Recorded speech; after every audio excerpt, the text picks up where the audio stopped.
is to know, from masterpieces to deep fried tacos. And if the movie sucks, you might hear them say, there's no telling where the guys will take you. Get ready for a spoiler. Won't say it twice, cause we already warned you. Better watch out, it's gonna ruin the plot. Real spoilers. Real spoilers.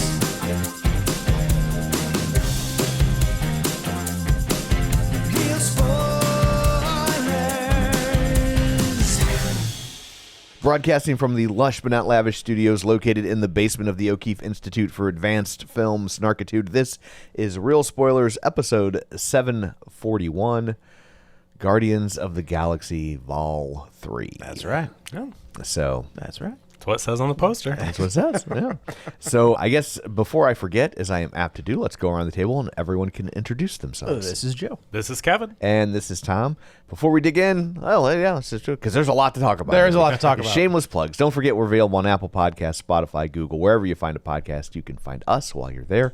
Maybe follow us so you never miss an episode. Maybe leave us a review. Ooh. That's always helpful. And somebody did. Oh, how about that? How about that? This is a 5-star review coming from... That's why we're reading it. That's well, we'll read the bad ones too. I think we've done that before. We just Well, who would leave us anything less than a 5-star review? Somebody who didn't like our review of Rambo. It's not a challenge. yeah. Shungadong. So hopefully I said that right. Okay. 5 stars. I came across this podcast when I was only 15 years old. Oh, And jeez. only He's had, I know. 78 now. Just wait. And had a mild interest in film. I am 22 now and just graduated from college with a degree in screenwriting. Horn tooted. That's in the review. I didn't add that. Yeah. But yeah, good That's for awesome. him. I weirdly owe a lot to these guys. I grew up listening to them and this podcast every week, and I just wanted to say thank you. This podcast made me discover my passion. Aw. That's Well, that's pretty fantastic. cool. That's That is pretty very, awesome. That is Wow. very cool. So congratulations on your degree. And we hope that you write a big hit movie and put us Oh in it. man, can't wait. But could you imagine the Oscars if he writes a movie and goes to the Oscars, or if they write a I'm movie? sure we're at the top of the list. Yeah, that right, if we every get right. whole thanked thing. in the it's gonna Oscar be acceptance it's gonna speech. be God or whatever denomination you believe in. Mom, Yeah. real spoilers. Real spoilers. That's right. Yeah. Or if they had kind of a bad And if- relationship but if with they're- the- I guess that's true. Oh, and if they're an atheist, Then looks like It's just moving up the seniority list, all baby. they need, so all we need for our moment is for him to have a mother like my ex-wife, Correct. Yes. and not believe in God, or at least be agnostic. Yeah. And Yeah, wait, not, how old is Brian? and He's not 18. not in a committed Oh. relationship. Because like if they're in, Yeah. I think Yeah, my wife, but- blah blah blah. Right. Really over real spoilers. Yeah. You make a good point. I mean, where was the wife when you were 15? That's what I'm saying. Yeah. You know who was there? Real spoilers. And your right hand, That, Can well, you- or that's your true. left hand, or both. or ambidextrous. Feels like somebody else is doing it. It's the bisexuality of masturbation. That's right. It's called The Stranger. You're also presuming that Shungadong is a male. Also true. They never. I mean, You know what? You make Yeah. a good point. I guess you Touche. can still do it both hands. Well, yeah. Yeah, no, I've seen it. It's fun. Wow. We want to keep the listeners. The fact that it was just like, no, I've seen it. Yeah. Yeah, no, it's It's absolutely a thing. it's a blast. I highly recommend it. They Yeah. graduate from college. They don't have to graduate from listening to this show. You can keep listening. That's true. We don't need to. Granted, our humor, there's going to come a point where they're like, you know what? It's ran its course. Yeah, he's like, it was nice until I left a review. And then, So if you would like your review read on the air, yes, Yeah, feel free. Drop why it on why iTunes. wouldn't you after listening I to all know, that? yeah. So where was I at? Oh, shameless plugs. You can also find us on Facebook, facebook.com/real spoilers. While you're there, like the page, join the group.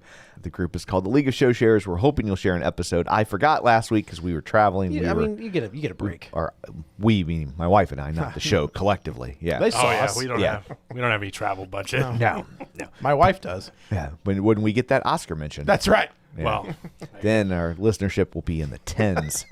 could you imagine they say, and I'd like to thank Real Spoilers, and the whole place just goes completely Yeah. crickets. Or it goes bananas. Oh, well, Because you everybody's are. at that point, everybody's listening to Real Spoilers. They've been around for 50 years when by then. I love Joe's optimism. Everyone's clapping, and then they cut to Vin Diesel just sitting there in silence because of all your Paul Walker wearing jokes. a Paul Walker T-shirt. Oh, yeah, right. He's like, I refuse to support that podcast. All right. Oh, yeah. League of Show Sharers. So there's a lot of them because I didn't do it last week. So here's a whole bunch of people. So Librarian Cynthia, Glenn Cougar, Mellon Brewer, Julianne Jordan, Lane Levanway, Ralph Tribble, Travis Tewitt, Jason Weesey, Phil Timon, Chris, Magic Man, Tammy Lynn Powers Betts, Gabriel Lugo, Chris Falls, Brent Smith, Heather Sachs, Christopher Rex, Dissect That Film, David Rojas, Spoiler Piece Theater, Invasion of the Remake, Ants, Humans, Stars podcast. I love it. Yeah. Where were they for our Ant-Man review? That's true. That's a great point. Or every other movie we've done because they have humans in them.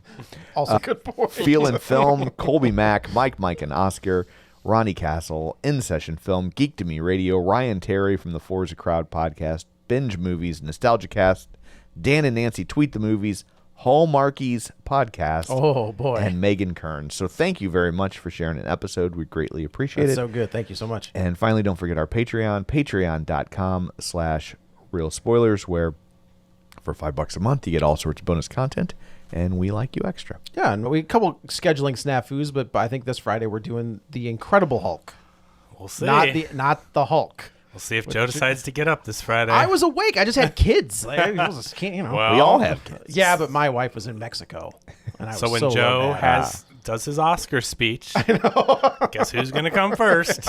I guess the kids. Before we get started, Okay. there has been a little bit of breaking news in the world of DC that is important to the city that we live in. Oh, So who's in charge of DC films? James Gunn. James Him and another guy that I can never remember the name of. Peter Safran. Safran, right? James Gunn is from? St. St. Louis. Louis. Who's in charge of DC Comics right now? Who was named the publisher and president of DC Comics? Jim Lee. Oh, Jim Lee from St. Louis. So St. Louis Oh, I forgot he was from yeah. St. Louis. is running DC Yeah. Comics Yeah. across the board right now. So about that? Did he just get named yeah, the it was like publisher? this past week. Because he was, what was he, the Like creative consultant or Okay, something. but he's the... he is the president and publisher of DC Comics. Wow. From Samurai Santa. It's such like that dude.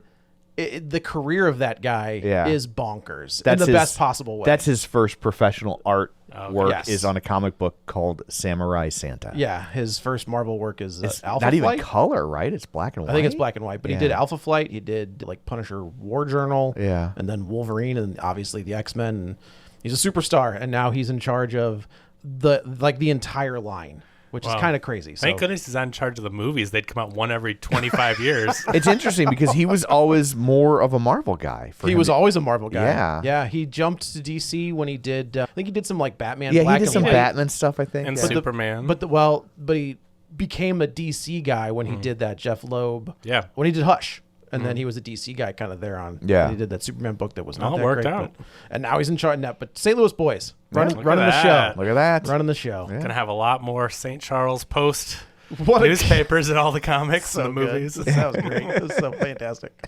Anyway, there's all that. Let's dig in. You know, it's been a long, weird journey post Endgame. Yeah. I thought you were gonna say it started with saying this will be Marvel's first I failure. know. 10 years and now ago. here we are with our volume 3. And it's funny because this is volume 3, but I feel like this property has gotten the most play like outside of the movies. Yeah, I think that's accurate. With the Christmas special and then the Groot like shorts. and then I mean, They show and up he in a was lot of stuff. Yeah. they show up in a lot and everything, I and think. sometimes it's really short, like the last Thor movie. But then in Endgame, that first Endgame movie was practically a Guardians movie. Oh, Like, yeah.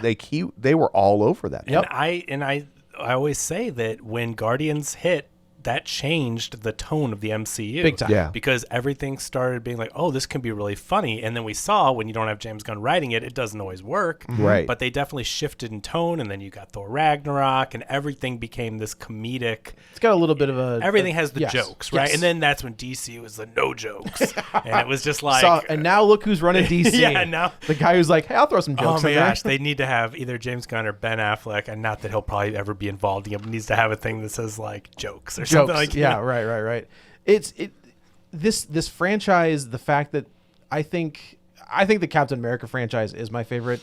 This is a very close second. The fact that they have been able to turn in. I've rewatched 2. I rewatched everything. 2 is the one that's like the weird kind of. I can't figure it out, right? Because the characters aren't exactly right, and Chris Pratt is trying to do something with Star-Lord in that movie where I feel like he figured it out in the first one, and he was like, I don't want to be this guy anymore. So he tries to fix it in the second one, but he figured it out in this one. Like this mature Star-Lord in this, I was like, oh, where has this been? I like all of them, but I think 2's my favorite. That's so strange. It's not strange, but I mean, like, I think it's my love least 2. favorite. I love 2. I think the story in 2, I think the heart, because the whole thing revolves around the family that you make as opposed to the family you're born into. Yeah. And you have him and going against Ego, who's his real dad, but then obviously he's horrible. And then you have your Guardians family and all that. And there's just the stuff, like the way that it splits up. And then you have Rocket and Groot, and you have him and all that stuff. I just love that. And then Yondu, obviously, Sure. and then where it's like Yondu is the adoptive father, but he's the real, he's his daddy, right? It was like Mary Poppins, y'all. And so I love that story. So I think 2's my favorite, and then the first. I think this is third, but like third place with a 9.1 as opposed to a 9.3 and a 9. I like this movie a lot, but it's so different in tone. Very much so. From the first two. I think the first one's probably my favorite, I would but agree. the second is a close second. Yeah. You know what I mean? Like the second, coming off of the first, which was so good, the second was like, this is just as good, if not even a little better, in my opinion, just because of the story that he wrote for it. But, and this one is very Whereas solid. the second Thor was just Asgard. It was, oh man, that Dark World. Yeah, but look that's at Batman's but bigger look there. at that. I mean, I know it's not a trilogy anymore, but like when you look at that trilogy as a whole, it's like, you're right. Captain America's really the one that I don't know. I can't figure out where all the hate for Spider-Man came from recently. there's Like, a I don't- backlash because it's one of the highest grossing movies of all time. I think that It's is just- another one. Like that Yeah, every I don't know. single one of those. I don't know are- what you can hate about those movies. They're They've great. been great. But I never liked the second one. I mean, I was on the record. What was when the we second record- one? The Mysterio one? Yeah, because of that stupid exposition of the bar scene. That's my dance scene. Yeah, I mean, That's like there, I just there are some clunky moments of that, I will grant you, but like I still really enjoyed it. Yeah. But the third one's awesome. The And third one is great. Third Third one's one's amazing. Well, No and pun like, intended. and that movie did multiverse better than Multiverse of Madness. Remember, like, and that was our main complaint was Multiverse of Madness. I really enjoyed, but it's like we were promised this Multiverse Well, they of Madness. kept it Right. small. But then they only like went through the multiverse like do. Okay, now we're in 2 or 3, Right. And so it wasn't as crazy. Where No Way Home kind of pulled in people that got bigger reactions, and The I mean you're fact pulling that, in movie again, franchises When you bring in together. Tobey Maguire and Andrew Garfield, Right. it is crazy. That feels a lot Yeah. bigger than just going to like, oh, here's this other alternate whatever, and then like. I think that like, yeah, Multiverse of Madness. I agree with you. Is like I felt like okay, this is going to be a big. We're gonna bounce around, but it felt like a very small, contained movie. Right. And then we do get those fun cameos, but And it's still really enjoyable, but I think what was promised, I think that you're set up for this huge. Yeah. I think adventure, it's and- because the cameos in that movie feel kind of removed from the storyline. in Multiverse of Madness. Yeah. Yeah. Where that's fair. it's like they go over there and this thing happens and then they come back and the story picks back up. That's true. Whereas in Spider-Man, like that is driving the plot of The the three of film. them, Right. yeah. The three of them. Yeah, and together, so that's very it's true. not just a cute little fan service moment. I mean, it is fan service, but it also works as non-fan service. Like if those other two franchises didn't exist, Yeah. and they just cast those two actors to play Yeah. Spider-Man from other, that movie would still work. Yep. Yeah. Yep. The nostalgia button helps. Absolutely. But- part of what makes it like one of the highest grossing movies of all time is because they hit the nostalgia button and it worked. Yeah, right? Like for it sure. works as a story as a whole, but then that nostalgia is just extra Little icing on Extra. the cake. Yeah, I totally agree. And this one, man, like I said, I feel like what are we in phase 5? Is that where we're I at? have no idea anymore. Whatever the current phase we're in We're has in been 4, but maybe has been 5 just started. floundering. It hasn't. There's There's been just some not an struggles. overarching storyline like we're You're used not to. leading to something. Well, Yeah. what whiplash coming off of Ant-Man, Quantumania to this, where you're like, this is a Marvel movie. This is what I Yeah. expect the caliber of. Look at the difference in the fight scenes and the action scenes. Yeah. Ant-Man, This- Quantumania was just like, boo, boo, blaster, like just generic action. This movie, look at what happens. This when looks. This looks looks better amazing. than anything Marvel has done in a long time. This looks great, and Yeah. the CG looks great too, because this movie revolves around a lot of animals. Yeah. And while, of course, they're not real, like they're CG, but they blend Because in. they're Oh. talking. But you think? Oh, you mean the 4 in the cages? Like the I real got you. animals. Yeah, Like, yeah, you know yeah. they're not Okay. animals, but when you see the baby raccoons and stuff, like, they Yeah. blend in. Like, your brain doesn't go, oh, that's just bad CG. It's, like, really, really good Yeah. CG. That's why the Ed, I was call him Ed Norton. Give me that movie. Give me that multiverse movie with Eric Bana, Ed Norton show up to help. All the Hulks. Yeah. Lou Ferrigno. Lou Ferrigno. Oh my, yes, please. But what's his name's But head they in really the couldn't Iron do that because in this universe, Ed Norton isn't a different Hulk because they recast it. That's they a good didn't- point. You know I what I guess- mean? Like if yeah. he showed up, that would be weird. You'd be like, wait a because minute. Mark Ruffalo is still supposed to be that guy. That Bruce Banner. Yeah. That's true. It's the Mark Ruffalo head thing. Yeah. Where it's just like, how did that get through? Right. Like, how do you not tweak it a bit to look normal? He looks like a giraffe. But this movie is so CG heavy. But here's the thing, right? So James Gunn is a practical guy. He Yes, does he as is. much practical. He gets his stars on wires. He throws them around and stuff, and then CG to touch things up. Right, and to- right. right. So he relies on as little CG as possible. But it's an effects heavy film for Big sure. time. But you Big don't sets. know it. Yeah. Quantum Mania looked like. Remember when they're flying through the air and falling, and it just looks like a bunch Yeah. of nothing. That's what took me out of it. Is Quantum Mania has so much of that where they should have sent him to the quantum realm and just filmed it. Tom Cruise is going to space. Send those guys to the quantum realm. I Come know on. it exists. I don't think it's too much to ask. Right, but that's the disconnect there. So like you see this movie right after that, and you're Yeah. like, wow. Well, that's, I think I don't remember. I really loved Black Panther 2. That was really, it was solid. Yeah. for And sure. then obviously No Way Home, right? Far From Home. I can't, dude. Homecoming? You ask almost every episode what order and what. I don't keep track of Homecoming. stuff like that. Far From Home, No Way Home. You say, Pretty see sure this that's movie, I see it. Yeah, I'm right. not one of those guys who's like, But, well, like- the fifth one was this, and the second phase. But so we deal with the Fast and Furious movies. Dude, we're Luckily, those just have numbers. right. Yeah. Oh, you just wait. Phase 2 of the Fast Saga. They're gonna. I just listened to How Did This Get Made? And they did an episode on Torque, which is Oh, yeah. produced by Peter? the. Yes, they made that joke. So It's a don't worry. motorcycle movie? It is, but it's Yeah. it's produced by the Fast and Furious guys. Yeah. and they're like, why hasn't I mean, they bring everybody else in. Why haven't the Torque guys showed up yet? But yeah, like this flick, it does. I agree. It feels like it's a return to Marvel. Yeah. and This here's something that I haven't felt in the Marvel movie probably since Endgame. I felt like the stakes were real. Yes. Like like when I'm watching Ant-Man Quantumania, and I enjoyed that movie for what it was. Yeah. I'm not a hater, but it was fine. But at no point was I like, is Ant-Man gonna die? Right. Is Wasp gonna die? well, Yeah. they might kill off Wasp. Well, but James Gunn kills people off. Yeah. And he says when he kills them off, he intends them to be dead. He Yeah. wants stakes in his movies. Right. He Well, wants they to can't really bring Yondu back. Yeah. Right. Like, but that's- and that's a huge thing because they could have kept Yondu. He could have been around forever, you know? Yeah. Because like Michael Rooker's not demanding Chris Evans' salary Right. or Robert Downey Jr. They're And not. he'd be an easy guy to bring in, Tie things relatively in. low Yeah. cost, Yeah. and be like, oh, yeah, You know well, Yondu, yeah, right? And so it's like, no, he killed him off. But man, because that's one of the reasons I love Guardians 2. And I mean, I love Yondu and Rooker's performance and everything. But those stakes and that scene where he sacrifices himself for Peter and says, I may not have been your father, but I was your daddy. I was your daddy. Yeah. That is like that's a tear Oh, up yeah. moment, right? And he produces those. I mean, in this one, were you tearing up at the theater again this Duh. week? I mean, there were like Yeah. 3 or 4 moments in this I was movie. I where was you're all like, right holy- probably until about 45 those minutes animal left. scenes when they're doing the Yeah. testing on That doesn't them. bother me. Normally when people are like, Oh, he's like, no, I love my Revlon. Normally when people are like on these superhero movies, and they're like, I don't know if you should bring little kids to this. I'm just like, well, maybe your kids are. But in This this one? This like is- when I reviewed on the radio, I was like, I don't think you should bring little kids to this one. Like Yeah. I think. Like 13 and up, I think are probably fine unless Sure. it's a particularly sensitive 13-year-old.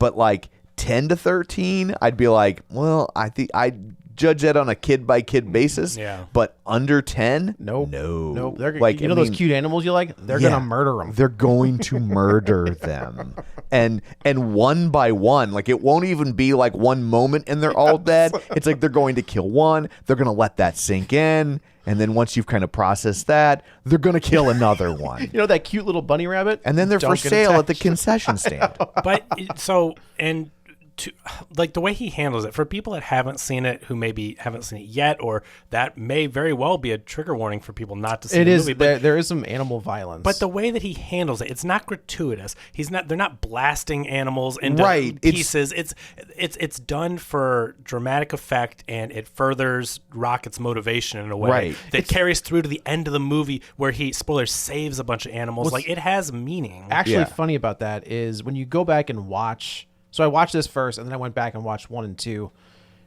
It adds even more depth to Rocket's character once you see what he's gone through. Yeah. And then like that scene in the bar in the first one where he's like, he called me a varmint. He blah blah blah. Yeah. I didn't want to get ripped apart and put back together. And then when you watch 3, you're like, I'm gonna watch Rocket get ripped apart and put back together. Yeah. I think he planted enough things. Do you think he had the beats of 3 ready to go? I don't necessarily think he had the whole thing, but I bet what is Rocket's origin story in the comic?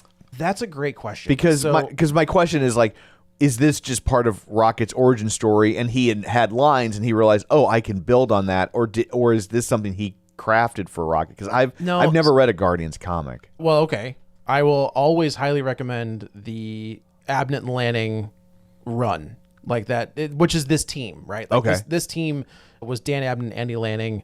They debuted, I think, in Annihilation #6, and then they get their own series after that, and it's fantastic. Like, it's all of these characters that everything. James Gunn did an amazing job of capturing the tone of that comic. Gotcha. And putting it into Wasn't film. this the second Guardians? So the first team is like the... That's the Sylvester Stallone crew, right? Yes. That's the Ravagers. Correct. We're actually the Guardians. Yeah, they were the original Guardians. And then It's like there the was Justice Society version. Yeah, of- right. And then they redid it because they had, the fun part about Marvel Comics that I've always found is on Earth, you're going to have, you're going to have your Secret Invasion. You're going to have your Civil War. You're going to have all that.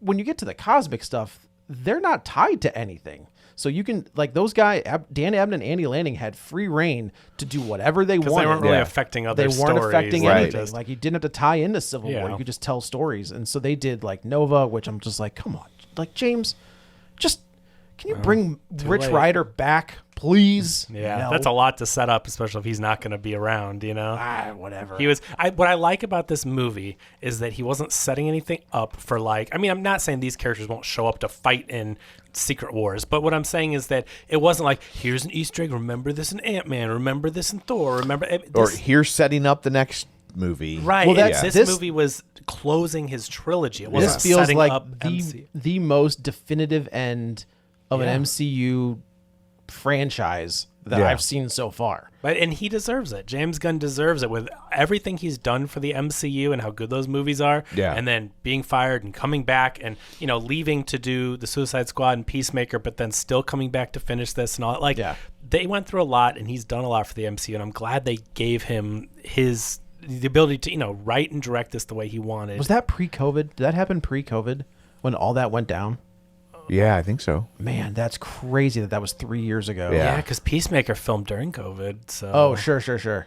And but that, I mean, like, just remember that when they're just like, they found old tweets of James Gunn's and they fired him. And it was all political because, like, he had apologized though for those years and years back, and they got drug up because he started talking bad about the right. And then he got fired, and then DC's like, we'll take him. I'm glad he came back. I wouldn't have seen this if he didn't come back. Yes, you would have, because we had to do it for the podcast. I wouldn't have seen it. I do the podcast, but I hold strong. You're going to do the blind man synopsis on I Guardians 3. came and talked, but I don't want to see someone else finish James Gunn's vision. They bring in Brett Ratner.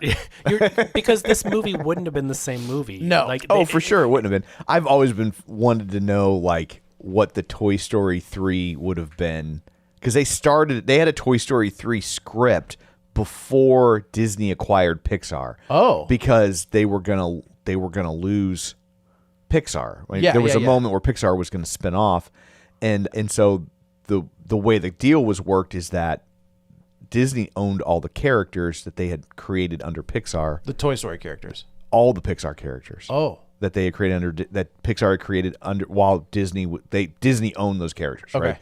And that's why the last movie scheduled to be under that agreement was they brought God, who was the head of the movie?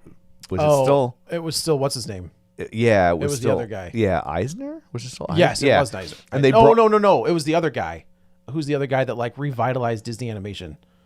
They got in trouble with the guy with the love trains. He got in Not Eisner. No, Lasseter? Lasseter. But Lasseter was in charge of Pixar. Yeah, he was Pixar. Oh, Yeah. okay. But this okay. would have been Iger still. I don't think it was. No? I think it was Eisner. I think it was Eisner? I think it might have Has it been. been that long? It was I like think right before the switchover, and so anyway, geez, okay. whoever was in charge, Yeah, yeah. they brought it to him, and they were like, they pitched him 2 movies that they were working on, and they were like, this would be the last Pixar thing, and they were like, you can have Ratatouille, what would become Ratatouille, or you could have Cars. Duh. And he was like, well, I'm going to sell a lot more toy cars, and I'm going to sell toy rats. And Genius, yeah. and I think they had offered him Toy Story 3, and he was like, no, because I want you to create new characters that we'll own. And so he was like, so yes, I'll take the cars. Smart. Yeah. And then they ended up buying Pixar. But there was a whole Toy Story 3 written that they Interesting. completely scrapped That when, would be really when they interesting to acquired see. Pixar. Well, I think Guardians 3 was written. I think he had it done, but then they fired him. So like the script was there, but they were I going to don't know. I think that I don't know about that. No? I mean, I think he had an idea for it, but I don't know because I remember when I was following it that he was like showing the script once he came back and wrote. Because he was working on writing the script for the Suicide Squad and Peacemaker and all this stuff, and I'm pretty sure once he came back, then he started tweeting about the pages of Guardians 3. Okay. I mean, I have no doubt he knew kind of where he wanted it to go. Yeah. But I don't think he had it finished and turned in, and I don't think they had anything of his to use that he would have. They already paid him for. Like there was nothing without James Gunn. Yeah. They would have had to then create their story, and again, it's like, but then it wouldn't have been really the trajectory, right? It would have been a different. It would have been very different. Yeah. I don't think anybody could have captured the emotion and the humor that he was able to pull. And I also the heart. think that every time you hear people talk about these movies, it's the heart. Yeah. of well, these because I movies. feel like a lot of times when Guardians pop up in other movies, you I can can tell. be like James Gunn didn't Yeah. write this. You can tell. absolutely. Yeah. And I think that every character in this movie, especially Gamora, right? Like this is a different Gamora. This Yeah. is not. Literally. But I don't remember when did she jump to the time. When did she jump to the timeline? Right? I know what happens in Endgame, but like at what point do they bring her into the main timeline?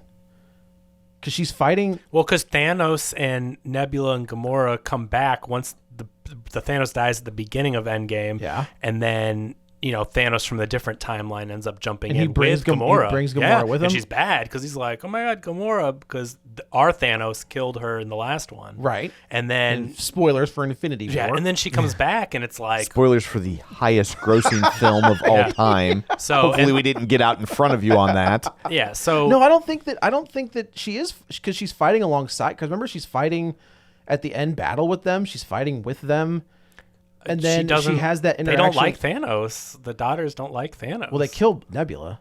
Which also, as far as I know, in time travel, if you kill a past version of yourself, you erase the other version of yourself. But they're from different, aren't they? They're from different timelines. Yeah, but it's the Nebula because Nebula kills herself. The bad Nebula in Endgame is going to take the gauntlet from Clint, and then the good Nebula shows up and shoots her in the chest. So the Nebula from Guardians 1 is dead. Yeah, but I'd have to think about it. But I'm pretty sure there's some time travel. And again, I mean, it's time travel, so you can do whatever. But Right. I think there's some in-world explanation to where one is already branched off, or it's a different multiverse. Well, or they do something. play with that, where it's like this is here's your timeline and here's this event. It's not the kill the younger self and then everyone forward dies. It's like This is just it's a a different different line. timeline. But anyway, going back to the Gamora stuff and all that, it's like another thing that I'm really happy they did, because I think another director would probably come in and be like, how can we get Gamora and Peter back together? Because people want a happy ending. And it's Right. like James Gunn has this more realistic thing, because no matter to Peter, Peter only knows his Gamora. And so he sees Gamora, and of course he's in love with her and wants to be with her and all that. Yeah. And that is heartbreaking for Peter, but that's why it touches you, because it's heartbreaking. Sure.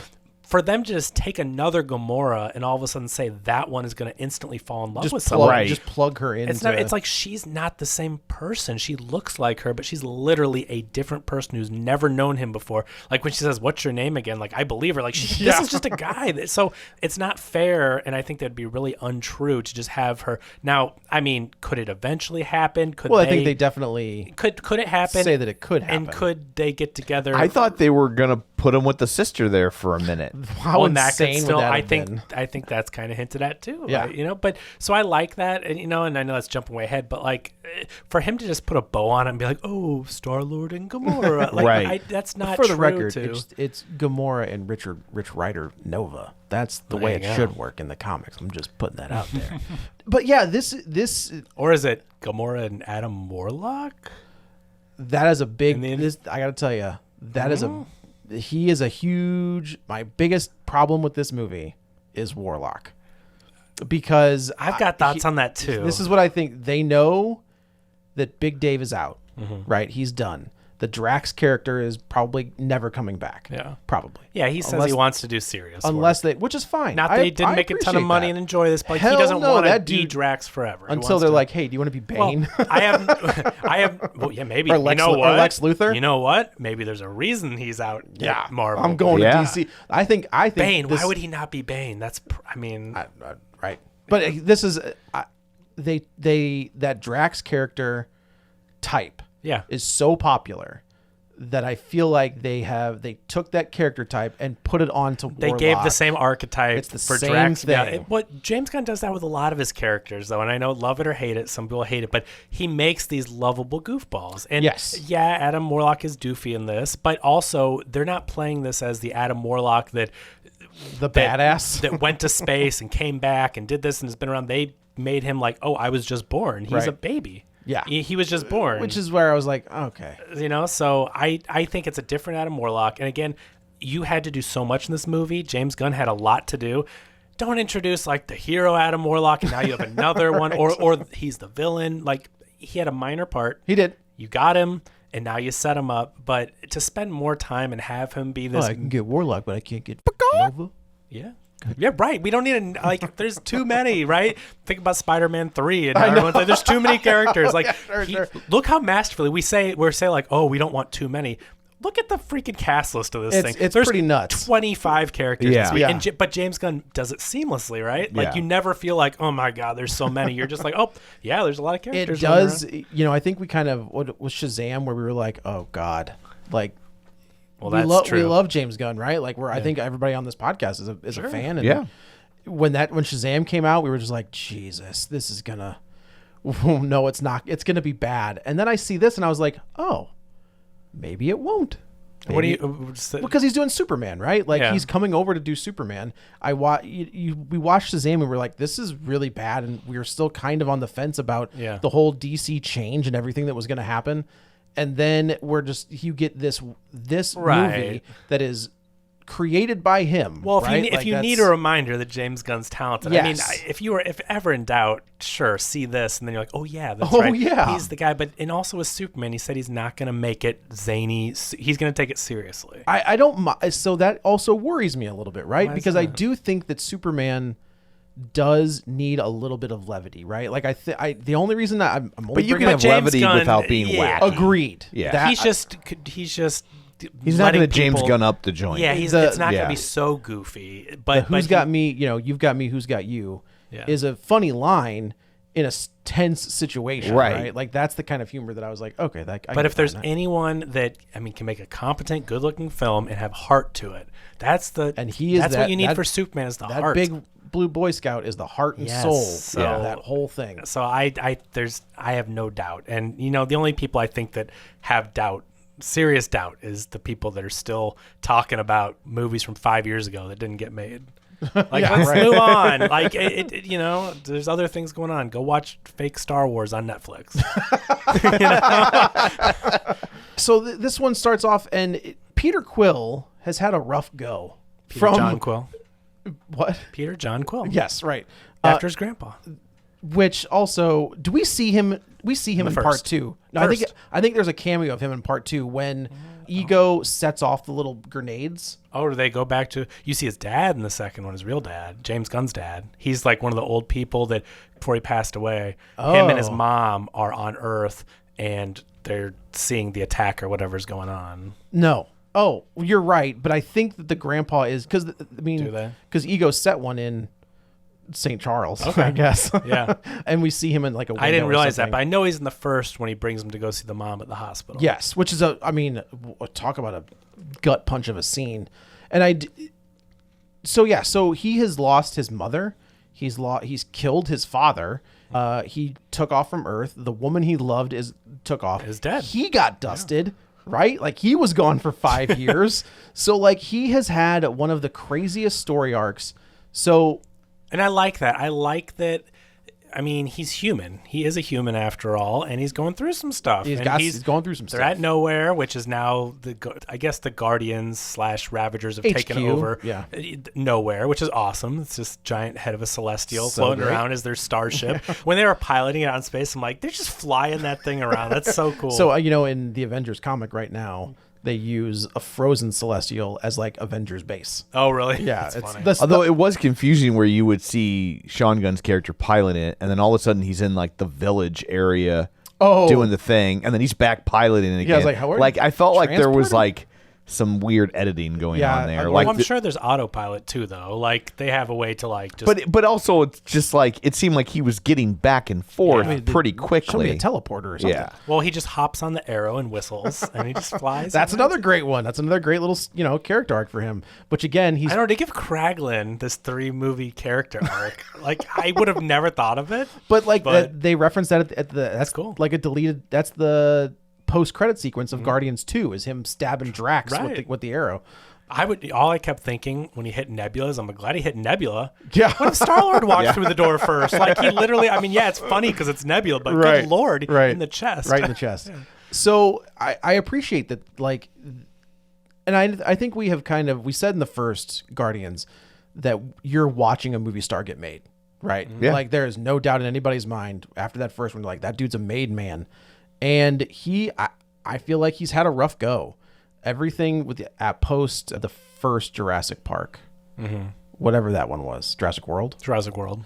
Everything else after that, he has been trying to get away from this character. Yeah, and because I he's doing like the appreciate that, Navy right? SEAL thing, and he wants to be taken more seriously, I think, which is fine. That's totally fine. And I did not really like his character is very much in part 2 and not that likable. After a rewatch, he's not as likable. Really? Yes, I think so.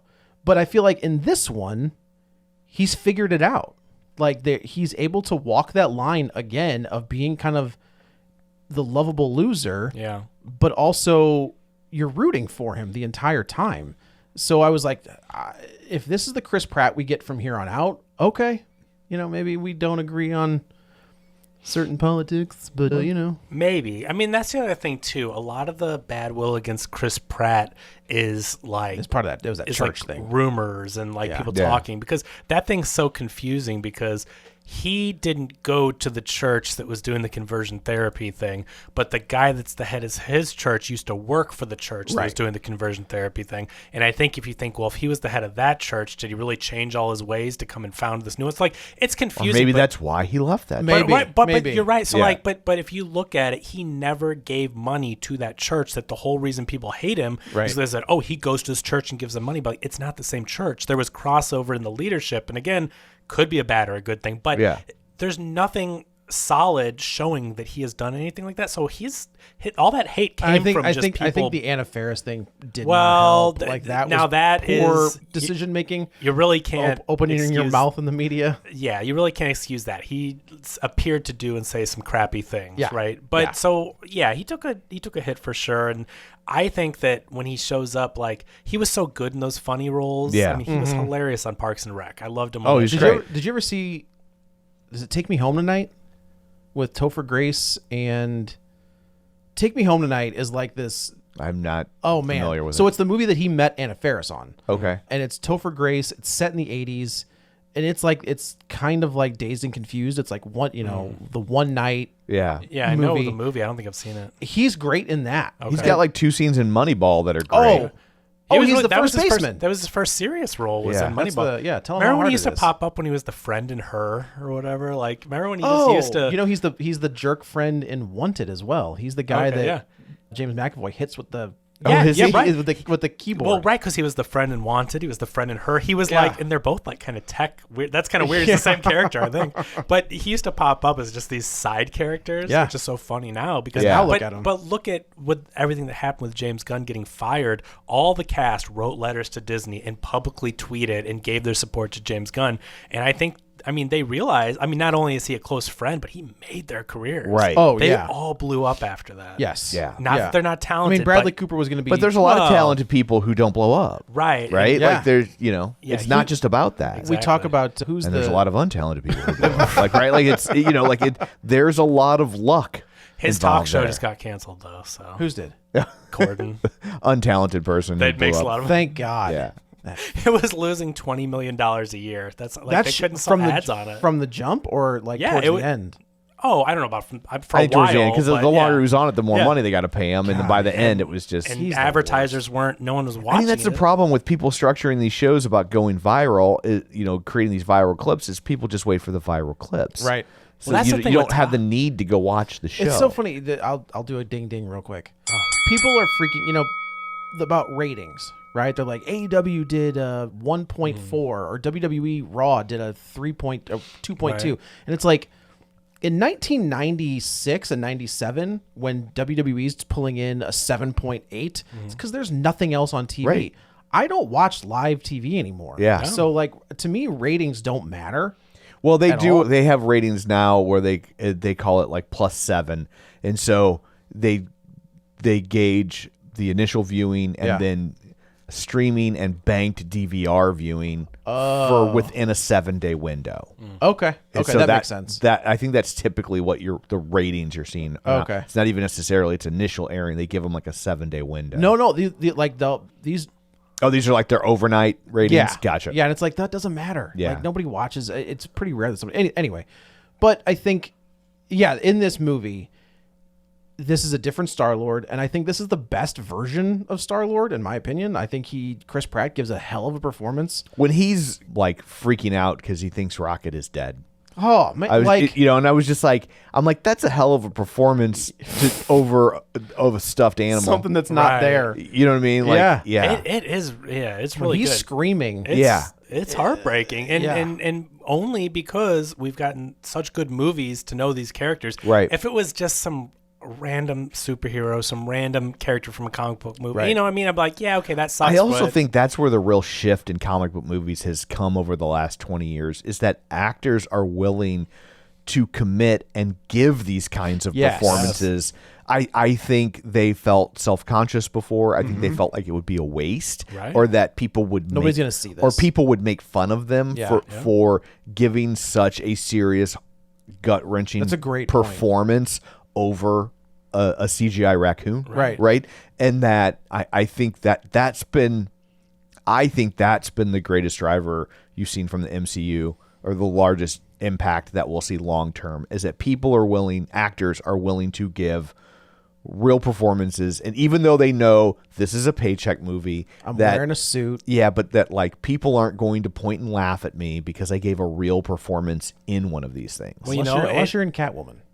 but It's a bad movie. That's true of any bad movie. That's fair. right? Like, you know what I mean? Like, it doesn't have to be a superhero movie. That's just a straight up bad movie. To be, you give a like this really committed performance in a bad movie, Right. People, We will. did a podcast on that, didn't we? Like On great what? performances in bad movies. Did we do I that? think so. Well, Yeah. at least, yeah. Great scenes in bad movies. Great scenes, I That's think what is it what was. we But when people look at that movie and it's like, to think that Halle Berry's not a good actor, it's like, you're She's got an ridiculous. Oscar, She's for an Christ's Oscar-winning sake. actor. Yeah. It's like, she's in a bad movie. Yeah, but so does Cuba Gooding Jr. But he gave a hell But it's a performance good in that movie. performance, yeah. Yeah, that's in that movie. It was no. But that's how it no can that. go the other way, right? So if you're only in bad movies, you could have potential. And James Gunn for Guardians 1, that script, he hires talented people, and with his writing, look what happens. They all become megastars. Was Pratt the first? He wasn't the first choice, was he? I think there was somebody else that maybe the studio wanted. Yeah, I think there And might I have think been James someone Gunn kind of else. went to bat for him and said, "This is the guy." Yeah. Yeah. So like you said, they're on Nowhere. Watch the holiday special, because all this is set up by the holiday You special. have to watch. This is the first time I remember thinking, "Oh, you need to watch all three of these. You got to watch the holiday special because everything in this movie ties back And to I'm something not saying else. like you can't enjoy this movie without it, but you're going to be like, why is this happening? Why are they talking about Kevin Bacon? Who's this talking dog? Like, she's in the holiday special. Like, there's a lot of stuff set up. It all takes place on Nowhere and some on Earth. But like, you gotta, if you really want to know the whole thing and how they all came to be there together, watch that. And it's a really fun. It's great. little And it's watch. only like 45 minutes, I think. yeah. But it's got Okay, Kevin this Bacon is in it. from Screen Rant. It's 7 actors who almost played Star Oh, Lord. okay, So they okay. have Krasinski. Makes sense. Makes sense. Joel Edgerton. Oh, that would not have I been think that would have been a very different movie. Yeah. Zachary Levi. I can see that one. Zachary Levi is the one. Yeah. He was he was going to be the one before Chris Okay. Pratt. Okay. That's the one. That one makes sense. Aaron Paul, which made sense for about a 6-month window. That's weird. No Need for Speed 2. No Need for Speed 2, yeah. Yeah. It's funny that Krasinski's been around a bunch of these different characters. Yeah. And he just, you know. Eddie Redmayne. Oh, no. That That would've would have been been- awful. Yeah. That would have been brutal. I think Yeah. Levi's the serious one, and that's probably why James Gunn is keeping him around. And Well, hopefully he can DC. fix that character. I hope. Glenn Holy, Hewerton. who's that? I have no idea. Oh, Always Sunny in Philadelphia. I don't watch that. Oh, I know. You know what? That's not bad. yeah. Yeah, that's pretty good. Joseph Gordon-Levitt. Also could work. Yeah. Again, a different movie. Yeah. But it is funny to look at Krasinski, and he was like the number 2 guy for Captain America. America, He yeah. was the number 2 guy for Star-Lord. He's been Mr. Fantastic. Yeah. They're like, we got to give him something, even if it's just a cameo. I love that where he's talking about how he was putting on the costume. He was putting on the Captain America costume. He's like, I had it up to like my thighs. I looked up. Chris Evans and walks in. No, Chris Hemsworth Oh. walks by as Thor, and he was like, you know what? This isn't going to work. And like starts. That's funny. But yeah, so like the Guardians the galaxy is okay for the most part. And then they are attacked and Rocket is injured. And when they try to go save him with this med kit, they accidentally set off He's got a kill switch. inside on him the inside. because he's been manufactured. Correct. So now this whole movie is Attacked a by heist. Adam Warlock, too. Attacked by Adam Warlock, And, right. and then So this is what I mean is you need to watch part 2 because the Sovereign, who is Michelle Lindicki, the gal with the Oh, no, from Tenet. yeah. Yeah.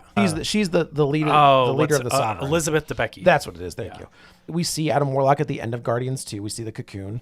And now we see Will Poulter as Adam Warlock. Yeah. And we do find that out. kid grew up, man. Yeah, no joke. I do love that he's like We're the Millers. Like he's the kid in We're the Millers. Right. Yeah. That's it's hilarious, crazy. which is also Was a he very in funny movie. Vacation or something? Maybe it's just Where the Millers. No, he's in Vacation. Is he in The Vacation? Ed as well? Helms Vacation one? Yeah. Okay, yeah. so Yeah.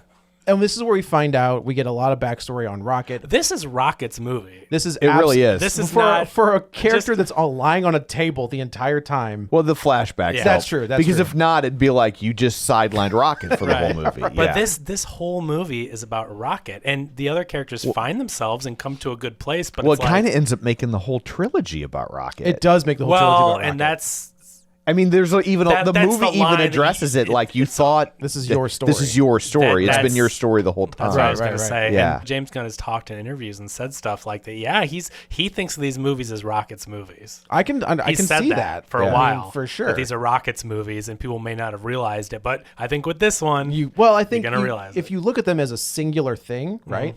They're not Rocket's movies until this one. But when you watch them as a whole, you're like, oh, this is absolutely about him. But we find out that we're introduced to the High Evolutionary, which again, the fact that the High Evolutionary is in a Marvel Yeah. movie is just insane well, to and me. that's the thing. So real quick though, so like Brad Hyan was like, what a waste of Adam Warlock. And I'm like, I get where you say that. And I know, Joe, you've got your complaints, but it's like, okay, Adam Warlock was supposed to play a huge part in Infinity War. They didn't use him. He wasn't around for Right. that. So now you take this character out where his big thing is fighting Thanos.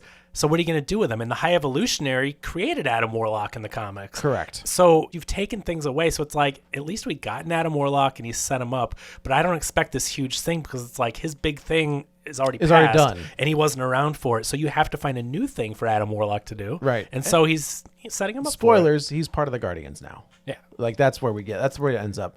So this whole movie is basically a heist movie where our characters are going from point A to point B, trying to find information or try to get back to finding the code to kill the kill switch. It's kind of funny that they have to find a part. Rocket's always trying to steal I think random parts. I think that's on purpose. and they're finding a It's part like- for Rocket, which is kind of funny.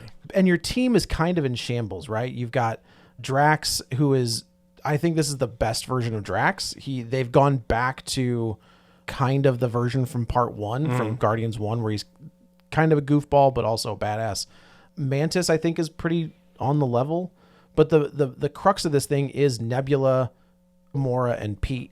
Like those are your 3 characters that are Peter. They're really struggling. And Nebula, it's interesting to see that because Karen Gillan gives a hell of a performance every time we see her. She's really good. And she's fantastic. Did you see her tweet about couples counseling? No. Oh, it's so funny. And she's like, when you forget you have couples counseling that day and you have to do your makeup? Your therapy Oh, and makeup. no. And she's got a screen grab of Zoom of like her and her husband and then the therapist. And she put a little thing over the therapist's face. Sure. But she's in full on that's Nebula gosh. makeup That's doing so good. couples That's therapy. hilarious. I just thought You that know was what? I great. appreciate the commitment to the relationship. Yeah, Right? and That's also pretty for good. normalizing couples therapy. That's not just because your marriage is in turmoil. That's right. Like Sometimes you just need a little it's extra just help. general maintenance. That's okay too. I think she's A little really tune-up. Yeah. She's really funny in real life. Like the stuff she Yeah. says, like she seems like a really nice person, really funny. I forgot she was in that mirror horror movie. Oh yeah, She's remember that? Oculus? Oculus. Yeah, she's the sister in that. I completely you forgot go. she was in that. That was solid. That was really good. It's Mike Flanagan. That's So it was Peter- also a WWE film. That's right. oh yeah, that is for sure. So Peter's a drunken mess, and we see him in the beginning, and he's passed out, drunk. Did you and- see the behind the scenes of what they were doing? No. So when Nebula's carrying Peter, Oh, it's a 35-pound fake body. Yeah. It's a fake model that they have like breathing. Yeah. That they Did have. you a see the mechanic- interview with James Gunn where she was about and Chris Pratt? and trying to get him to sly Stallone to say, "I'm gonna go take." No, no. Oh. So there's this interview I'll send you guys, but Chris Pratt is talking about how weird it was. He's like, James Gunn had this fake body of mine in his office, and he said people would come in the office and scream, and Chris Pratt could not stop laughing. He's like, and what? He's like, they would come in the office and scream, and he's like, oh, I thought you said you would let them come in it in the office and cream or something. And then James Gunn is just beside himself That's with laughter pretty because good. he didn't think of that at all. You know, he's like, yeah, I just let everyone have a crack at old Star-Lord. It's such a funny freaking interview. is Who's really the good. Jackson Pollock painting now? Yeah, that's right. What still a great line. anyway. Such a great line.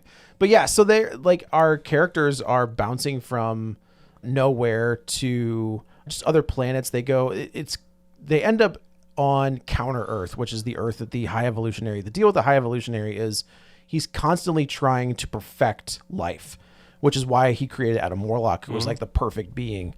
But But before they go to Counter Earth, the heist part is they have to go to the labs that I guess did the experiments or manufactured some of the technology. Oh, you're 'Cause right, That's you're right, where. you're So right. I mean, the whole heist part of the movie is that our team goes and lands there. Rocket's in the ship like while they're on their whole journeys, Yes. which opens them up to other issues that happen. But they have to sneak in, and this is like all James Gunn friends. You've Very got much so. Nathan Fillion. Yes. You've got his wife is in there. You have the gal Ratcatcher from Oh, is she in there? Suicide Squad is the one they kidnap with the red face. Oh yeah, okay, okay. Danielle, I just can't remember her last name. I But, don't understand the hate about putting his wife in this movie. or it's like It's- put his brother's been in all of his other Yeah. movies. And And it's no one like- complained, but now she's it's like a bit like she's in the movie for 5 minutes. Who well, gives I'm a- not, has anyone ever heard of Ron Howard? Right. If you're gonna get mad about James Gunn putting his wife in a movie, have you seen how many movies Clint Howard's been Yeah, in? right, And no right. knock on either of them, but Yeah. it's like that's ridiculous. You know why? 'Cause she's a woman, and people hate Oh, James sure. Gunn. Yeah, it's that's just, also fair. It's the DC, not the DC. It's the Snyderverse people. Yes. Causing crap, and Always. it's like just Always. any ammunition. That's the thing that's so frustrating. I don't care if you like those movies, love his movies. Yeah. I used to like Snyder movies, like I think Dawn of the Dead's still a good movie. right. I used to like the Owls movie, like I didn't watch it till like 2 years ago. I'd never seen it. Oh, really? And it was a blast. That's really good. No, Yeah. I mean he's made good movies, but like the whole thing is like that's great if you love those, not against you, but don't terrorize people. Like enjoy your movies and enjoy them. Don't attack James Gunn. buy as many copies as I'll tell you what. There's a bunch out there. Yeah. Because nobody's buying it. But anyway, so they stop there, and there's some funny moments. Like Mantis throws all their suits out a pod to be, a race in space. And like, how are we going to get home? And then they're trying to break in, and they split up, and Nathan Fillion's chasing him down. And also, so this whole spaceport is organic. Yes. Which is just crazy. Yeah. This is the trauma James Gunn roots this right is here. this is James Gunn being like, watch what I'm going to put in this movie. He made a spaceport organic, Yeah. and it's goop. Every control they do, they're going into a goopy like control Didn't they do panel. that? They did that in Ant-Man though, right? Remember when they would fly Well, the to things fly, as they yeah, would, like, with shove Hank, their and he does. arms Yeah, in the- you're right. But so like everything's organic, and there's like pieces of it floating around. And it's really weird looking, and the fact that James Gunn can get away with this, and it works. But this is how you know that no one told James Gunn no on anything. Yeah. The fact that this was in this movie. This you're is like, his bow is not afraid. I'm surprised this got a PG-13. I in spots. agree with you. And honestly, if it wasn't for the fact that almost everything in this movie is an alien, Right. it would have gotten a hard R because that's how you get away with it. You there can kill is- aliens, and but- there is a lot of violence in this Yeah, movie. it's a lot. and it's almost all against aliens, but it's graphic violence. I mean, Oh, it's yeah. people losing arms, getting decapitated. Like if these weren't alien life forms, These were human beings on Earth. yeah. This is not getting a PG-13. Now- And there's lots of their blood. It's just not red, Right. Because they're Black or green because or- they're aliens, right? But it's like this is a very dark, violent movie, which is why I started with saying, like, I don't know that you should bring a little kid to this. No, movie. I don't disagree with you. You get your first Marvel F-bomb, which but which it's added perfectly. nothing, Right. In my I don't know. opinion. Oh, I thought it was a good. Honestly, when he said it, I was like, oh. But it's like, but to was- what end? Yeah, it was like, just why is he so they- angry? You know, Yeah, like so it just, like, who else would get it? I don't know that I guess anybody Robert didn't need it. I guess Nobody Robert Downey- needed it. I He, guess Tony is my Stark, point. he Like, that- improvised it, and they just ran with it. It wasn't even supposed to be in the yeah, I movie. mean, I'm not even trying to be a prude about things, but it's like, I just like, but It didn't pop for me like I think they wanted it to. Right? Yeah. He said it, and I was just like, "Oh, he's angry." Jeez, you know, like Yeah. it didn't. I wasn't like, "Oh my god." Yeah, I you know, think it just- either he. I would have if you're gonna give one, I would have given it to Rocket when he's Yeah. really upset about Right. what has happened to him. That's fair. I feel like that's where it should have lived. Let's see, Chris Pratt wrote that line. James Gunn didn't. Well, there we go. I mean, I thought I thought it was a funny line because it is like, Thought he loved Jesus, potty mouth. yeah, but trying to watch him just walk Gamora, try like open the door, I was like, oh, Yeah. this is hilarious. Because I did like that scene though because as he's driving Nebula. the car, Nebula. it was opened the door. Nebula. Okay. yeah, but I was thinking the whole time I was like, well, how does he know how to drive a car? And he doesn't. And then he doesn't, Yeah, and I that's was like, great. okay, because he's like, I left Earth See? when I was 8. Yeah. And those are the little things where a lesser writer, like Yeah. I know that we're building up James Gunn here because he deserves it. He's Yeah. a great writer, but Absolutely. other movies, he gets in a car and he just drives. They would have just been like, And you well, just- if he can drive a spaceship, he can Yeah. figure out a car. And I'm Right? like, I don't think that that's true. Like, Very they different. operate on very different principles, But one would assume. those are the differences. The attention to small details. Yeah. One little scene where he hops in a car and has to go to another place. One thing that could be a total throwaway, and James Gunn writes that in because he thinks about it. He goes, Right. "Yeah, this guy can't drive," and has you no know, idea how to and drive. so that adds up over the course of a whole movie, and you get Right. a very well written with fleshed out characters. Right. But okay, so anyway, so in the spaceport they do a big battle. He like tries to woo this. The girl, he this tries lady- like a because they're trying to get Rocket's the password to unlock the kill switch on his heart. Right. So anyway, so he ends up kind of tricking her, and then a big battle ensues. They all fight. To their credit, Star-Lord and the Guardians are trying not to kill people. He's incapacitating Yes. them. Well, Star-Lord's not. he keeps telling Gamora, he's like, we're not killing anybody. Yeah. Like we're just gonna knock them down. So they're trying to, because the Guardians are good guys now, right? They started off as this rogue Yeah. group of scallywags, but they're heroes now, right? They're Excellent word. Avengers, basically. They are. I mean, they are Avengers, right? yeah. So they're so they're good guys, and you can't have good guys going around murdering. It just No. So they're Until doing the last needle drop of this movie. well, and there's they kind of that goes away because there's some Right. stakes there. But so they're incapacitating people. They're really trying to just incapacitate them or whatever. We find out that the thing they end up getting is not what they need, or it's been deleted. The code they the needed. code it is what they needed, but the code to kill the kill switch was deleted. Like a day earlier, and it was downloaded by one of the scientists, the High Evolutionary. Yes. It's his two. He has like two henchmen, two scientists, Right. and one of them had downloaded it. I like that picture he drew. I thought that was hilarious. and When I was they like, land- hey, that's really good. when they land, so then they land on Counter Earth, and we Yes. find out that Counter Earth looks just like Earth, except for there's like instead of the Statue of Liberty, you have the High It's the Evolutionary, High Evolutionary with a monkey. And so his whole thing is he is trying to build the perfect species, and we see in a series of flashbacks that Rocket was like an earlier prototype of what you could do with animals, but Rocket was the only one that really Well, excelled. what they couldn't figure out is they would get them to a certain point, and then they would just like anger would take over. the right? next stage from Rocket. But Right. like in Rocket's stage, each one of them maybe brought a little bit of something, and Rocket's was his brain, intellect. yeah. He was able to figure things out, but that wasn't the end goal, right? So then No. the next step is these creatures. So where's the accent come from? The New York accent? Yeah. That's a great question. It's a raccoon from Brooklyn. Yeah. I guess that could say that, right? But no, because I think he's creating the raccoons. No. I think the High Evolutionary is creating them. No, You don't he think got so? them because in the last scene it showed where he came from, and it says that he was from some shelter in a place. Okay. Yeah. Okay. I definitely all I saw he was was taking them from Earth and saw the doing raccoon part, which is a great. Yeah, I just thought he was making them from whole cloth. Too. That's what I yeah. thought. No, because that's the little thing where you find out he's a raccoon. It showed on one of the lines they Yeah. came from a shelter. Well, I thought he was making raccoons, but I thought he was making them. Yeah. Yeah. But just cloning raccoon after yeah, raccoon. like it's, Yeah, so they end up going to counter Earth, and this is where we meet the Animen, which is just crazy. What is happening? And the High Evolutionary realizes that Star-Lord kind of says, you make this perfect society. Well, you've got an elephant man out here dealing meth. You've got a giraffe guy over here beating. He's like, you know what? You're right. I think he has an octopus head of selling drugs to a cockroach Yeah, guy. something. Yeah. And the High Evolutionary is like, you know what? You're absolutely right. Blow That's it up. why we're torching this yeah, place. and he blows up a planet. Oh my gosh, he's killing It everyone. kills everyone. And meanwhile, so Gamora hung back on the spaceship. The whole thing was after the heist. She's like, let me out of here. And they're like, we don't have time. We got to get this code because Rocket's about to die. And they basically kind of like kidnap her because they can't go drop her off at wherever at the Ravagers. And so she's on the ship. But what she does, which screws them over, calls the is Sovereign? she sends out a tracking. Yeah, because she calls the Ravagers, but Oh, the that's Sovereign right, that's got right. to them first. And Alicia picks up. That's right. And Then it's like, yeah, we'll be now, right now there. here come the Sovereign as well. I wish she would have been like, I don't remember a British Ravager. That's weird. I thought when she answered the phone, I'm like, who am I talking to? It is She also, should've it's, been like, we talk about how violent this is going back to part 2. Yeah. When they murder all of the Ravengers by throwing them out of a spaceship. And I was like, I forgot about this. Yeah. Like, holy. oh man, that arrow scene is so cool. Oh, that, it's that great. Yondu scene Yeah. when he's, and the arrow's going It's around. so good. Yeah, so they end up getting the code, but at the same time, the High Evolutionary is leaving counter Earth and the Earth is imploding.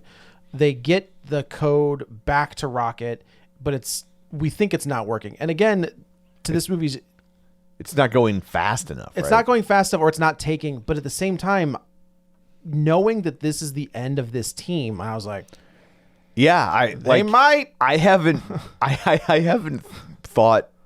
been convinced that they were going to kill off a major character like this since Toy Story 3. Sure. Because like when they hold that moment as they're going in the incinerator, and I'm like, oh, Pixar's just crazy enough to do it. There's two of them in this one. There's, Yeah, but there's- the yeah, last there's- one's even worse. Yeah. For sure. Like I was just like, oh, James Gunn's crazy enough to do it. Yeah. Yeah. Oh, Yeah. I absolutely thought.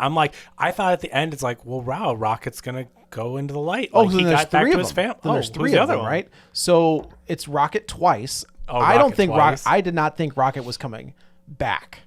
So when Rocket's Oh, okay. you thought they burned him up and he was just gonna. Well, no. die I when the- thought he was going to die on the table. Yeah. And then when he's like, I'm okay, and then we go back to the ship and we find all the kids and. Oh. And then Yeah, he goes, I thought he and was then gonna make a goes- sacrifice He goes there. back by himself right. to Yeah. fight and I was like, well, I thought that too. Like, okay. yeah. And then so basically the Guardians, they win. They're trying to transfer all of these prisoners and they've got like cages full of kids. They're trying But they to get killed the them High into- Evolutionary. I don't think we should. I guess that's true. Can't skip well, over we the should main say things.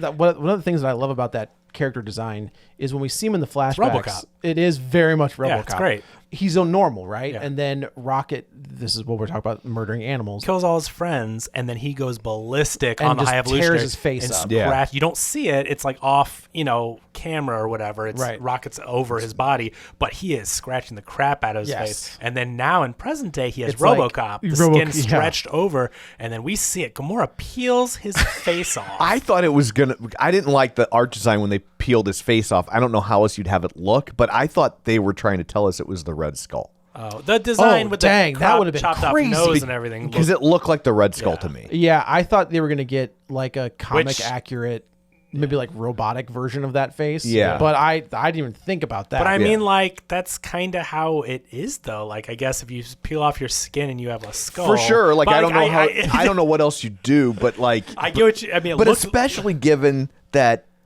it wouldn't be crazy for the Red Skull to want to make the perfect race. But then he'd have to come except off for he was white, and of Volmir. yeah. that'd be really Remember weird. because if he was- because he's yeah, on because that he's Nazi. planet. But it's like but No, because he's on that planet. yeah. Oh, yeah. Yeah. But I was talking more to Kevin, like he's Nazi, so he wouldn't probably recreate himself as a black man. But maybe that's what makes him evolutionary, Maybe, right? maybe. He's evolved. We Yes. should say the High Evolutionary is played by Chukwudi Man, Iwuji. That dude is given a performance of a lifetime. He is on it. He's in Peacemaker. Yeah. He's the no, I won't spoil. He's in Peacemaker. He's in though, Peacemaker. so he brought him yeah. over. He that guy was. That's a villain, man. Yeah. That's a comic book villain. Yeah. And here's the thing. So in these comic book movies, we get these big over-the-top chewing scenery. Not saying it never works, but kind of all the villains feel the same. They're just like, I'm this crazy villain over the top, and it's funny sometimes because I'm so villainous. This dude and is everything. a straight up But it's villain. like sometimes villains are just really bad dudes. Yeah. You don't have to be these like.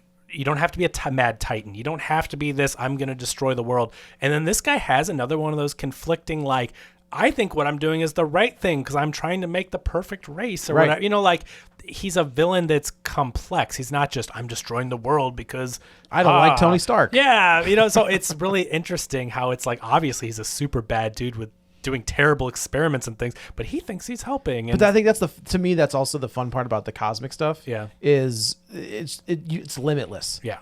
We haven't even seen a nihilist yet. Yeah. You know what I mean? Like, And see, that's what I don't like about the cosmic stuff is that I feel because that they can just come up with anything to get themselves out of a situation. Sure. Like there's just here's what's the ultimate nullifier? well, there's Right. always another cosmic being. There's always another. there's always another celestial. Well, it's There's like always Doctor Who and the sonic screwdriver, There's right? always something. But it's like, but at least they kind of like they don't go to that too terribly much. That's right? true. Where it's like I feel like in the cosmic stuff, there's just always another sonic screwdriver. Here comes Galactus. Right. Here There's comes, always, you know. oh, well, we have to find, like, we've got Adam Warlock, and oh, well, now we have the Celestials, or now we Right. have the, like, there's always just, oh, You know what we don't have, Kevin? what's that? Nova. Yeah, we, God dang it. you're not going to.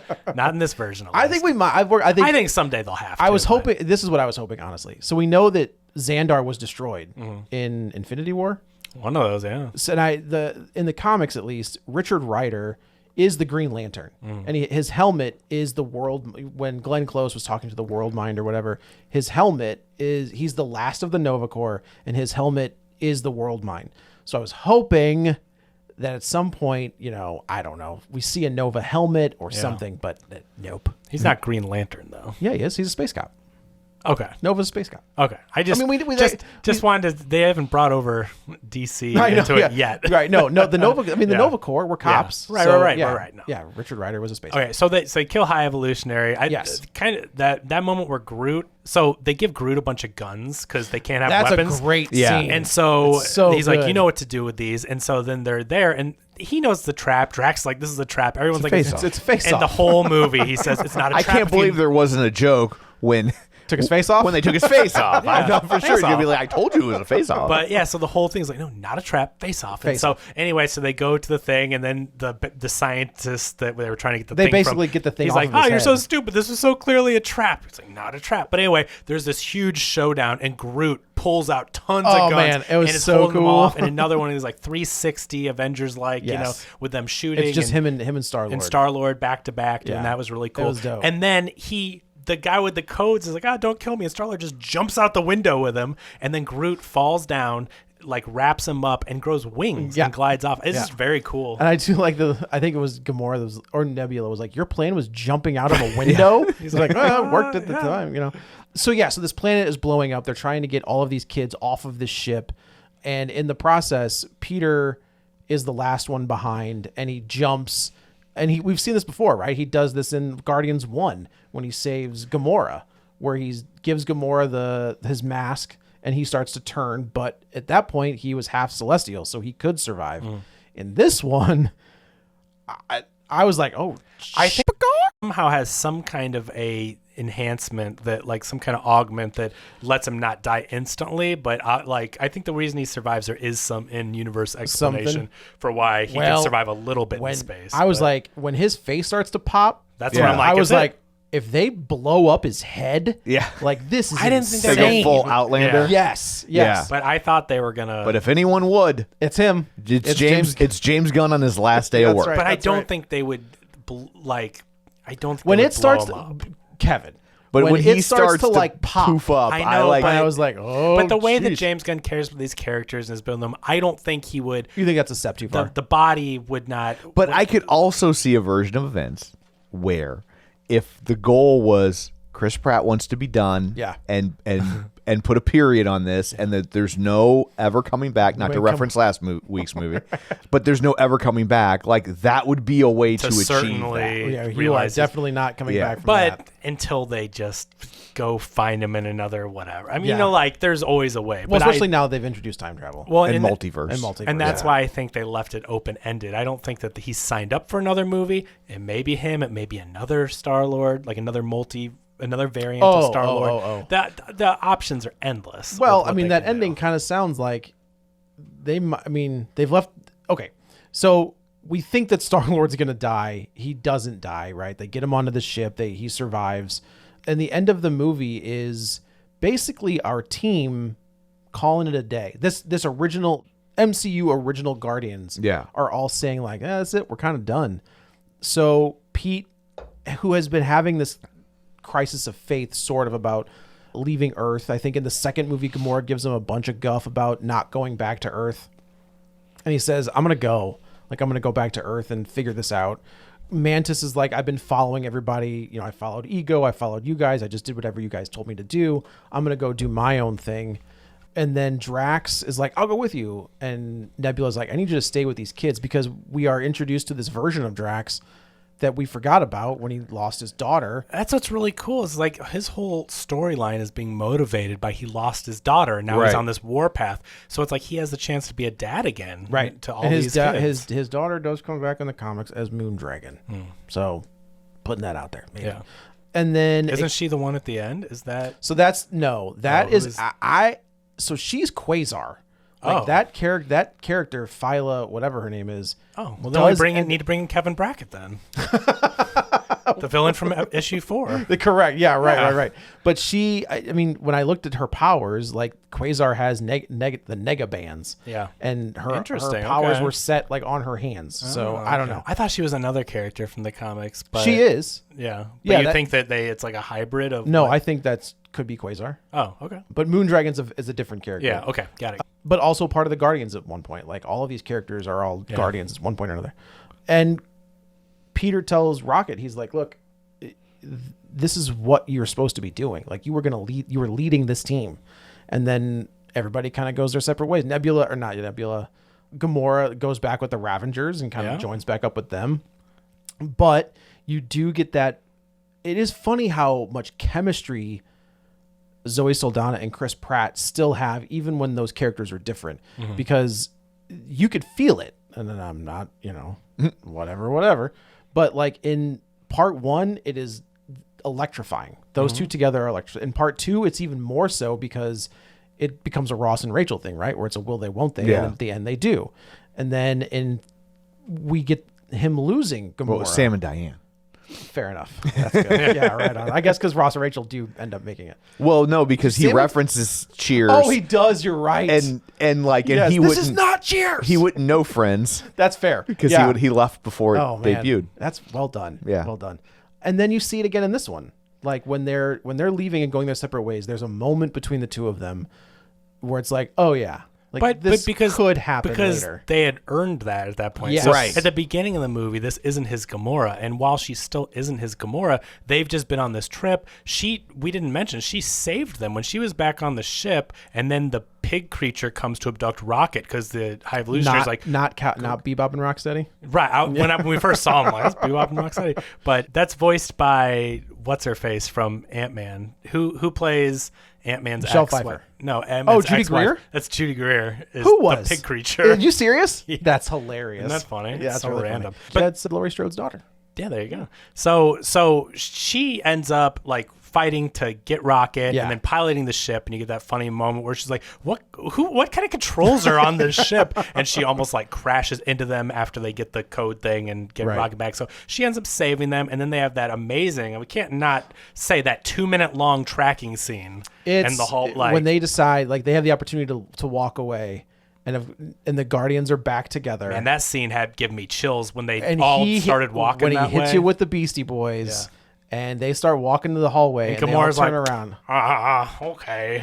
She's just like, Holy, like, I was That like, was cool. oh yeah, this is pretty dope. and then you get this tracking scene where the camera's just like going in and around, and everybody gets their little moment. You get Rocket back on Groot shooting things, and you get Drax with his knives. Oh, yeah. The Gamora tracking with- shot battle in comic movies is like the cinematic equivalent of the splash page. Yeah. Yeah, that's exactly what that and was. Gamora's got her sword. It was great. And Groot is tearing through people. It's Star like Lord. a 2-page splash Yeah. page. That's a Oh, good, yeah. It's a good one. It's And a Star-Lord- it's a Jim Lee splash page. Star-Lord's just stunning people with his, he's still trying The not to element kill gun, people. that's right. And yeah, so that was a really great scene, and that's the difference, right? So James Gunn gives us these type of action sequences throughout the film where you're like, wow, I'll remember that moment. It does kind of make me kind of excited for Superman, because I don't think we've really gotten a good Visual representation of what he can do.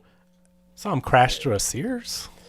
Yeah, and killed a bunch of people. You're Blew up an absolutely IHOP right. that one time. That was a good time. Didn't bother to clear out the city buildings that he was crashing, throwing people through. And So- another big moment though is that Rocket accepts he's a raccoon because he sees that sign. Yeah. Yes. And they all get a moment to like kill the High Evolutionary. They're kind of passing him back and Yeah. forth, but Rocket Raccoon is like, because he's like calling him like, I don't know, 24601 or whatever. And My name's he's Rocket. like, Rocket Raccoon Raccoon. blows him away, and then they all start like, Right. It was pretty great. It was good.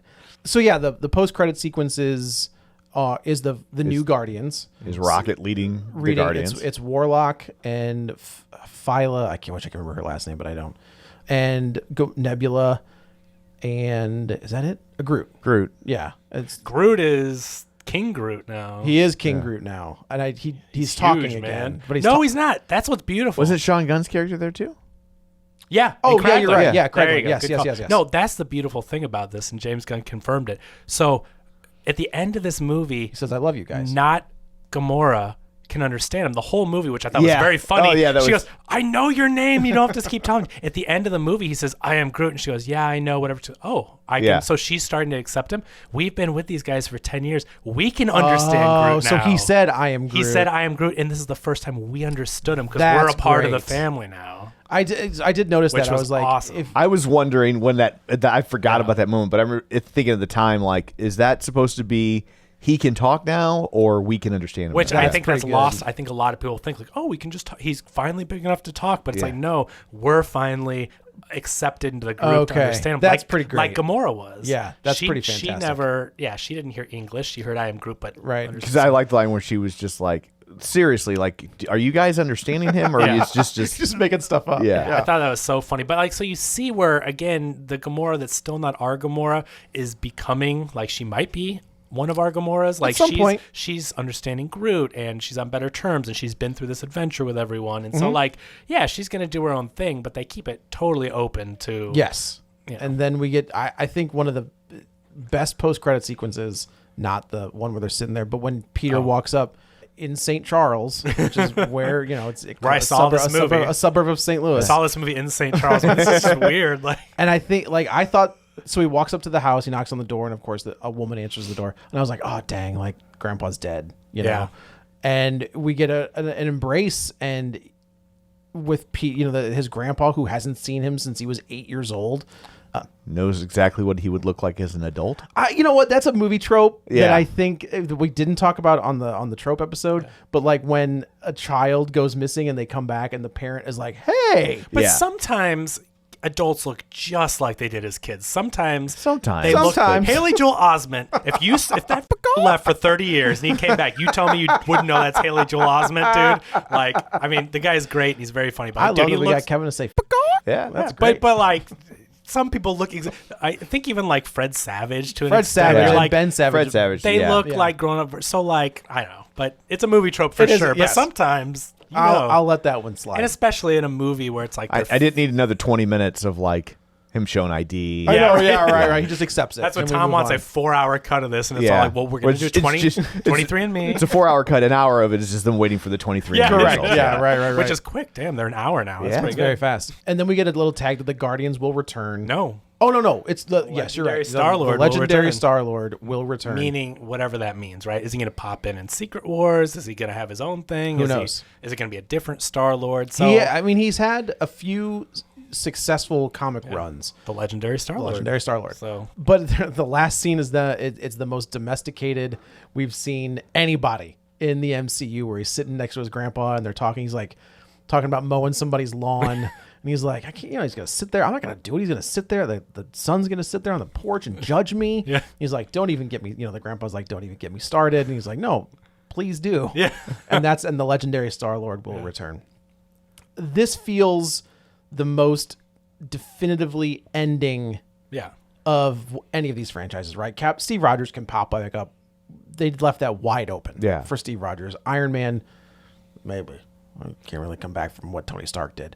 Obviously, Thor, Spider-Man, all of those characters have the ability. I think the difference is you can always come back in comics. Always. Yeah. It doesn't matter how they Sure. But you don't have to. This feels like an ending. This feels like the end of this Guardians. But this is a movie that has a start, middle, and finish. Yes. And this trilogy is an arc. And it could end here and we could never see them again.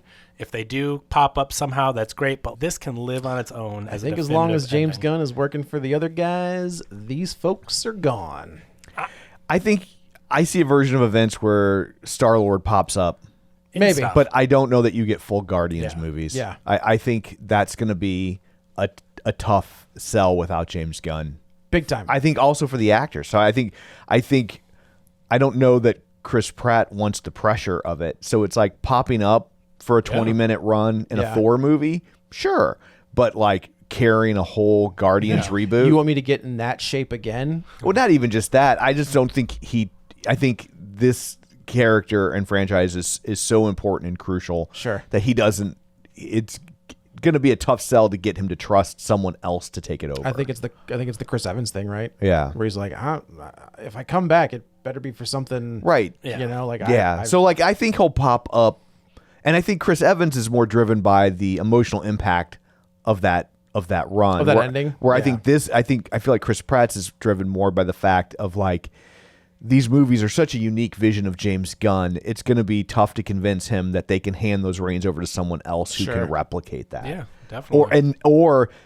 And I think that's the thing. I don't think you want someone to replicate that. You want someone to have a fresh take that still feels like this, but what you don't want is season 4 of Community. Right. Of someone trying to impersonate the unique voice that created It's a comic book thing, right? Yeah. Where Dan Abnett and Annie Lanning created this world, and then when they left the book, there was no Guardians book for a long time, and when the movie came out, they're like, Brian Michael Bendis is going to write Guardians of the Galaxy. Yeah. And it's kind of, but Daredevil's the same way. Kevin Smith and to Ed Brubaker to, a bunch of different guys who are, but do I want to see somebody else's take on the Guardians? Not particularly. Yeah, well, we've seen Phil Lord and Miller.